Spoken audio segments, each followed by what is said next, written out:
এই গণঅভ্যুত্থানের পরে যখন একটা নির্বাচন হয়েছে, বিএনপি ক্ষমতায় এসেছে, তখন এই অমানুষের দল জামাত আবারও দেশের বিরুদ্ধে চক্রান্ত করছে, বিএনপি সরকারকে হুমকি দিচ্ছে 16 দিনে নাকি তারা পতন ঘটাবে। অথচ আমরা দেখেছি যে 16 বছর ওই জামাতের মগবাজার কার্যালয়ে তালা ঝুলছিল, ওই তালা খোলার জন্য একজন যায়নি।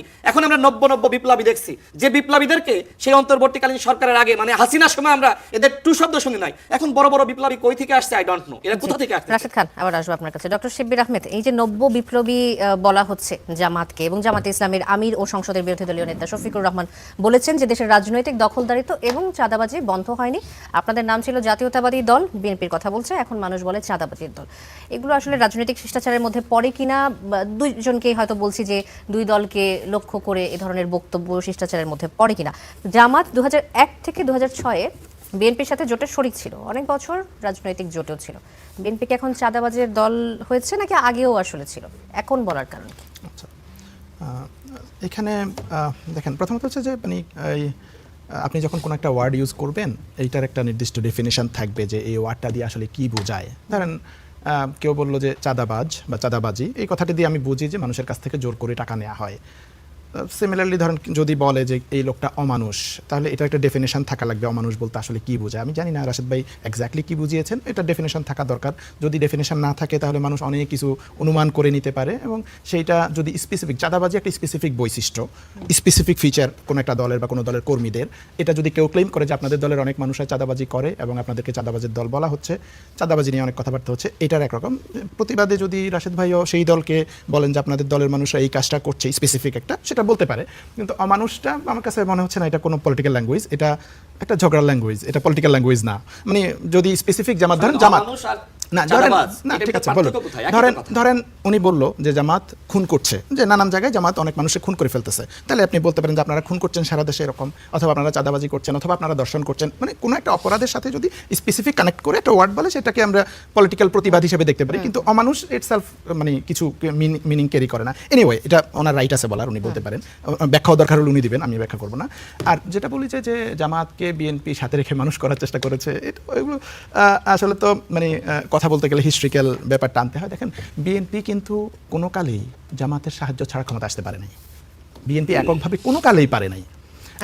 আপনি যদি ধরেন এবার আসে নাই না, এইবারের আগে মানে এবার তো বিএনপি কোনো কালেই পারে নাই, এবারের কথা বলছে। এবার তো বিএনপি জামাত আলাদা ইলেকশন করছে, এবারের কথা বাদ দিয়ে বলছে আর কি। জামাত না থাকলে বিএনপি এর আগে ক্ষমতা আসতে পারতো না, কখনোই জামাতের সহযোগিতা ছাড়া বিএনপি এককভাবে ক্ষমতা আসতে পারে নাই এবারে নির্বাচনের আগ পর্যন্ত, কারণ এবারে নির্বাচনে জামাত বিএনপি সরকার দল বিরোধী দল হয়েছে।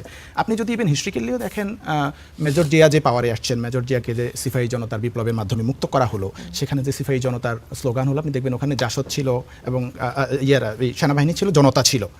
তো ওখানে স্লোগান দিয়েছে নারে তাকবীর আল্লাহু আকবার। জাসদ তো নারে তাকবীর আল্লাহু আকবার স্লোগান দেয় না। সেই স্লোগান কারা দিয়েছিল? জিয়াকে যখন মুক্ত করা হয়েছিল, সেই জনতা কারা ছিল?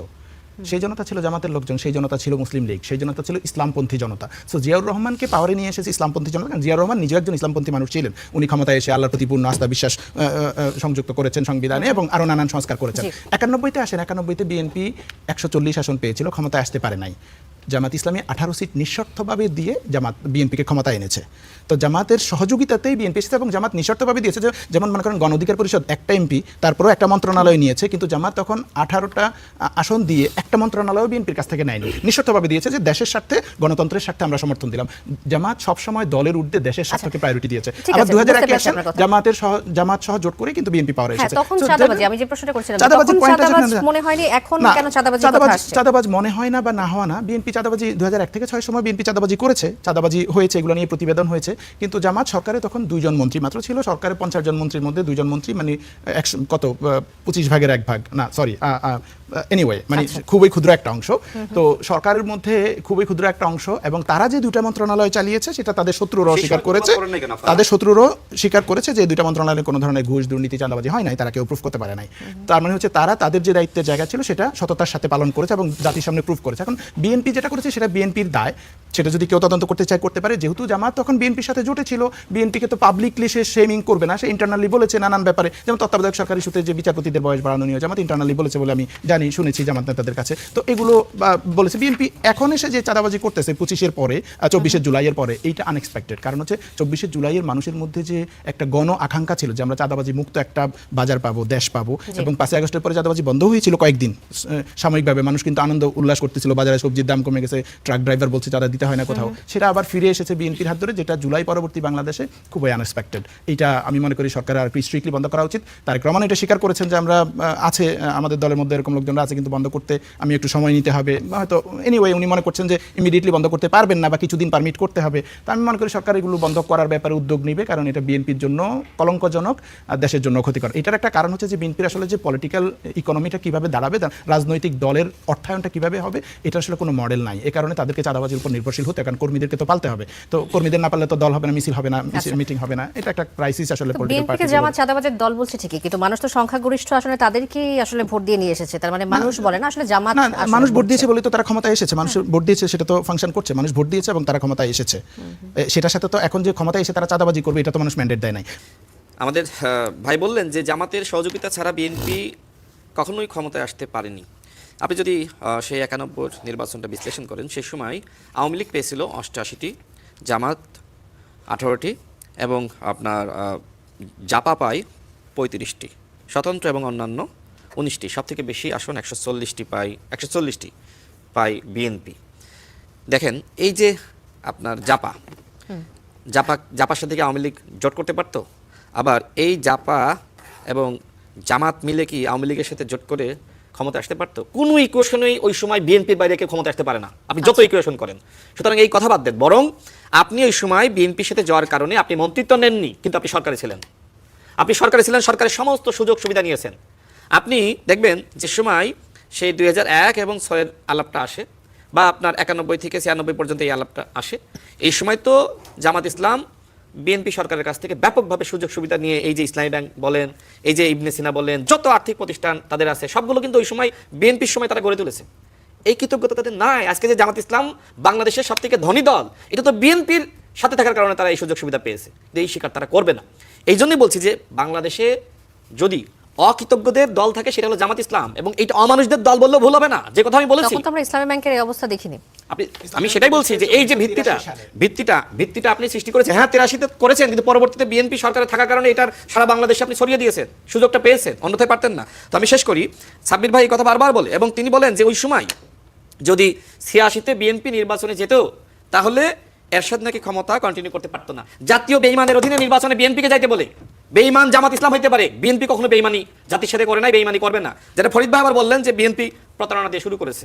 দেখেন এই যে সংবিধান সংস্কার পরিষদ, ঐক্যমত কমিশনে যে আলাপটা হয়েছে, সেখানে তো সংবিধান সংস্কার নিয়ে আলোচনা হয়েছে, এবং ঐক্যমত কমিশনের ওই ব্যাপারটাই ছিল সংবিধান সংস্কার পরিষদের মতন। বাংলাদেশে একটা গণঅভ্যুত্থান হবে, এটা ফরিদ ভাইও জানতো না, আমিও জানতাম না, বাংলাদেশে কেউ জানতো না।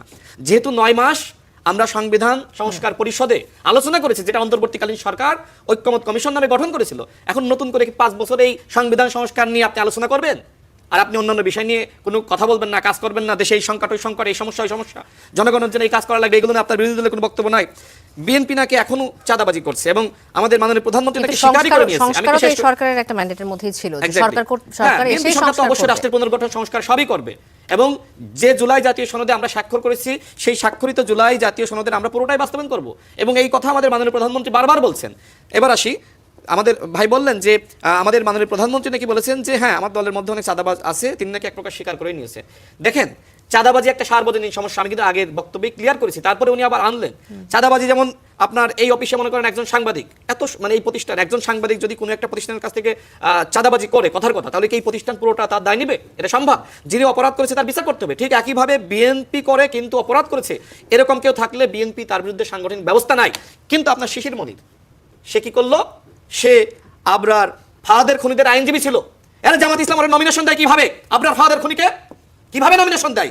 রোজা পূজা নাকি এক, তার বিরুদ্ধে কোনো ব্যবস্থা নিয়েছে? এই জন্যই তো বলছি যে এরা অমানুষের দল, এরা মানুষগুলোকে পালছে, আবরারের খুনিদেরকে পালছে, এদেরকে নমিনেশন দিয়েছে, এরা আবার বড় বড় আইনজীবী হয়েছে, মিষ্টি মিষ্টি কথা বলে। What is this? আজকে কারা জাতির সাথে প্রতারণা করছে আপনি একটু মিলিয়ে নেন। এরপরে তাদের নাকি পেট চালাইতে হয় চাঁদাবাজি করে। দেখেন আমি আগেই স্বীকার করেছি যে চাঁদাবাজি একটা সার্বজনীন সমস্যা, এই সাদাবাদ জামাতের মধ্যেও আছে, এনসিপির মধ্যেও আছে, এনসিপির নেতারা প্রোটেকশন দিয়েছে, কোথাও কোথাও এই বিএনপির মধ্যেও ঢুকে পড়ে, এটা আওয়ামী লীগের মধ্যেও ছিল। সুতরাং এই সার্বজনীন সমস্যা আমরা কিভাবে সমাধান করতে পারি সেইটা নিয়ে আসেন আমরা আলোচনা করি। ফরিদ ভাই শোনেন, আপনাদের নাসিরউদ্দিন পাটোয়ারি তিনি বলেছেন, তিনি স্বীকার করে নিয়েছেন, যদি বাংলাদেশে আওয়ামী লীগ ফেরে, শেখ হাসিনা ফেরে, সবার আগে গুলি চালাবে তারেক রহমানের বুকে। আমি এর আগে বলেছিলাম যে তারেক রহমান তিনি 17 বছর লন্ডনে নির্বাসিত জীবনে ছিলেন, যদি বাংলাদেশে তিনি থাকতেন তাহলে শেখ হাসিনা তাকে ফাঁসির কাস্টে ঝোলাতো। আজকে তারেক রহমানকে নিয়ে আপনারা মন্তব্য করেন, নাসিরউদ্দিন পাটোয়ারি তো যথার্থই বলেছে, তাহলে আপনারা কিভাবে বলেন যে এই বিএনপি আওয়ামী লীগের পুনর্বাসন করছে? আমরা তো দেখছি আপনাদের আহ্বায়ক নাহিদ ইসলাম বলছে যারা ছাত্রলীগ ছিলেন, অপরাধ করেন নাই, তারা আমাদের দলে আসতে পারেন। আপনি ফিল্টারিং করেছেন? আপনি ফিল্টারিং করেছেন? আপনি শোনেন, হাসনাত এবং সার্জিস, আমি আগেও বলেছি, আমি চ্যালেঞ্জ করে বলছি, আসুক তারা দুজন আমার সাথে টকশোতে আসুক, আলোচনায় আসুক। এই দুজন শেখ হাসিনার ক্ষমতাকে টিকিয়ে রাখার জন্য গণঅভ্যুত্থানের সময় কাজ করেছিল। তারা 19 জুলাই হাসিনা সরকারের মন্ত্রীদের সাথে বৈঠক করেছিল। দেখেন 3 আগস্টের সিদ্ধান্ত হয়েছে, 6 আগস্ট থেকে 5 আগস্ট লং মার্চ আনা হয়েছে, এই সিদ্ধান্ত ওরা জানতো না। অর্থাৎ নাহিদ ইসলাম, আসিফ মাহমুদরা জানতো যে এই দুজন মির্জাফর, এই জন্য এদেরকে বাদ রেখে কিন্তু পলিসি বা সিদ্ধান্তগুলো নেওয়া হয়েছে। এমনকি ডিবির হেফাজতে যে সময় আপনার আসিফ মাহমুদ, নাহিদ ইসলাম এবং বাকের মজুমদার তাদেরকে টর্চার করা হচ্ছে, মারধর করা হচ্ছে, সেই সময় হাসনাত এবং সার্জিস তারা কিন্তু পুকুর পাড়ে ঘুরতো আর জুস খেত। তো এই হচ্ছে অবস্থা। তো আপনাদের ভিতরে সমস্যা আছে, বিএনপির মধ্যেও আছে, জামাতের মধ্যেও আছে। সেই সার্বজনীন সমস্যা আসেন কিভাবে সমাধান করা যায় এইটা নিয়ে কথা বলেন না। দুইজন আজকে একসুরে কথা বলছেন, অথচ আমরা দেখেছি অন্তর্বর্তীকালীন সরকারের সময় আপনারা জামাতকে নিয়ে বিএনপি থেকে বেশি সমালোচনা করেছেন। আপনারা বলেছেন জামাত এদেশের জন্য হুমকি, মানচিত্রের জন্য হুমকি, স্বাধীনতার জন্য হুমকি। সেই জামাতের সাথে কোন ক্ষমতা পেলেন যে জামাতের সাথে আপনারা হাত মিলাইলেন? এই দেশ বিরোধী চক্র আপনারা নিজেরাই বলেছেন। বিএনপি তো অত সমালোচনা জামাতকে নিয়ে করে নাই, বরং বিএনপির সাথে জামাতের বিরোধটা কখন হলো? যে সময় জামাতের আমির বলল এক ফেসিবাদকে হটিয়ে আর এক ফেসিবাদকে আমরা ক্ষমতায় আনবো না। আরে বিএনপিকে ফেসিবাদ বলছেন, যে সময় আপনি বিএনপির সাথে ছিলেন ওই সময় বিএনপিকে ফেসিবাদী কায়েম করেছে। আর যদি করার থাকে তার দায়িত্ব আপনাকেও নিতে হবে, আপনিও তো অপরাধী। নিজের অপরাধটা স্বীকার করেন না, নিজের ভাগটা যদি দিয়ে দিত তাহলে আপনি আজকে বিএনপির পক্ষেই বলতেন। ওই যে বললেন না যে যখন আমরা সরকারি দল আর অপোজিশন এক হয়ে গিয়েছি তখন চক্রান্তকারীরা তাদের মুখে ছাই পড়েছে, অর্থাৎ জামাত চাই ক্ষমতার ভাগ। দেশের জনগণ যদি আপনাদেরকে ভোট দেয় আপনারা আগামীতে ক্ষমতায় যাবেন না, সমস্যা কি? কিন্তু আপনারা প্রতিনিয়ত বলছেন বিএনপি নাকি সংস্কার বিরোধী, বিএনপি নাকি চাঁদাবাজ। তো বিএনপি তো চাঁদাবাজ, সংস্কার বিরোধী, এটা আপনারা বলেছেন। এরপরে দেশের মানুষ বিএনপিকে ভোট দিয়েছে। এখন বিএনপিকে যারা ভোট দিয়ে ক্ষমতায় আনলো, সাব্বির ভাই